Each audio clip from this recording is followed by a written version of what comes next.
back. All right, if you're anything like me and your thumbs are decidedly not green, don't worry. You can still bring spring into your home with the best in faux flowers. So here to show us how, Sarah Gunn with her beautiful faux floral, and you wouldn't even know they were. So why go faux? I mean, I know the answer to that, but you tell them why try faux flowers? Well, I've loved them for years, and I've been saying forever that they've come such a long way over the last several years. They look real, they're budget friendly, you never have to throw them out or water them, right? Yes. So there's so many reasons to decorate with them now. Absolutely. Talk about what we need to look for, because they have gone a long way, and yours, I believe, are some of the best I've ever seen. Oh, thank you. They're gorgeous. Thank you. But there are certain things you have to look for. So number one, you want flowers that have a lifelike feel and color. So you'll notice with the really less expensive ones, the color is super saturated. They're really bright and really in your face. So you want the more subtle, realistic colors. Yes. Then you also want to make sure, especially if you're dealing with tall branches like these gorgeous cherry blossoms,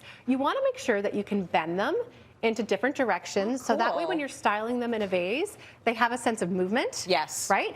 And then you have to think about scale. So in front of you, you have some peonies. Yeah, beautiful. Right? And they are the same size as real peonies that you would buy in a store once they've opened up. And that's really important to get that realistic effect. I would also say, you know, you're getting good quality ones when you do this and it doesn't break off. Yes. Because sometimes I've had a few of those. It happens. It happens. What is the best way to decorate with faux flowers? Okay, so my number one tip is I like to just keep it all one type in one vase. I think when you mix a lot of faux flowers together, it starts to look really fake. Yeah. So just fill a vase with these really delicate flowers, and it looks so, so pretty. Gorgeous. But before you put them in, a lot of flowers, faux flowers and branches and everything come in bunches, like these berries. Yeah. And they're really tightly squeezed together. So before you set them in a vase, you want to spread them to make them look realistic, like I already said, but also if you spread them out, you'll have to use less in the vase to get that fullness. There you go. Right? Smart. Yeah, and then you want to think about what kind of container you're putting them in, because you can see right here, these don't have the nicest stem. A lot of greenery comes in sort of a bunch like this. Yeah. So you don't want to use a glass jar because that looks really fake. But check this out. You put it in a crock like this, and it looks so pretty. You don't see that stem, you just see these really lifelike looking greenery, which is so pretty. And then think about how you want to decorate them. I love using baskets, vintage tins, just get really creative. Well, the vessels that you have chosen to put the flowers with are like, it's really a big part of the presentation. Yes. The flowers speak for themselves, but the vessels are gorgeous, so it's good that you can get them both through you.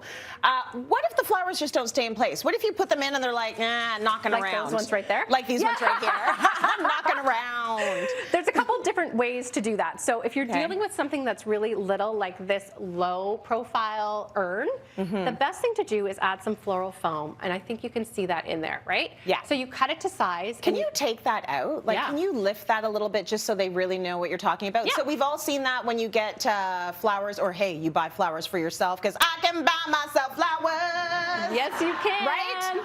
But that's the green stuff that you can stick them in, The difference here is you're not going to wet it. Right, you're going to leave it dry. Yes, because it's faux. Right, and then you're just going to really make sure that you push it in place. And then I like to start from the outer edge and work my way in. So the only thing about using the foam is it's a bit of a commitment. Yeah. Because you are going to have to cut your stems. I'm using scissors here because this is just sort of a rubber. Okay. But if there's wire inside, you might want to use actual flower cutters. Nice. And then you're just going to slide them in there and build it up all the way around. Beautiful. Right? But if you have a taller vase, I like to do a grid of tape that you would use for a real floral arrangement as well. I've got green on here because I wanted everyone to see it. You can get this in clear, so you don't notice it at all. And again, you just take your flowers, and it could not be easier, and it really holds them all in place. Another trick that you could use for this too, Trace, is if you have an elastic band. Yeah, that's you what can I just do. tie them. But if it's a really wide vase, which I like to use with flowers, I don't tend to go with a narrow one. I like the ones that are more cylindrical. Yeah. Just because it gives you a fuller arrangement. Yeah. And you just keep filling them in until you get a gorgeous. Where is all of this good stuff from, Sarah? It's all from my online shop, Gunn & Co. Gunn & Co. Yes, you can get all of these flowers on there, and they're so pretty. As well as a lot of the vases and the vessels that you see as well. So I like that you're making it sort of really, really easy for us to just copy you. I I want to know how many flowers, like how do we know how many flowers we need?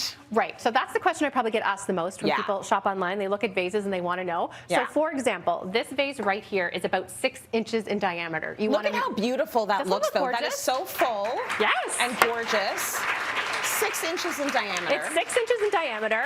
Yeah. And then you want to make sure that the diameter of the flowers that you're picking up together is wider than that. So just to give you an example, this has 18 peonies in it. So it's more than you think. Yeah. People who think that they can buy maybe 1 or 2 branches, you should probably be buying 5 or 6. That's right. Yeah, because you want to have that full look, right? Right. Well, that's kind of why it's good to invest in faux, because flowers are expensive. They are. Right? So very nice, Sarah. You've done incredible work.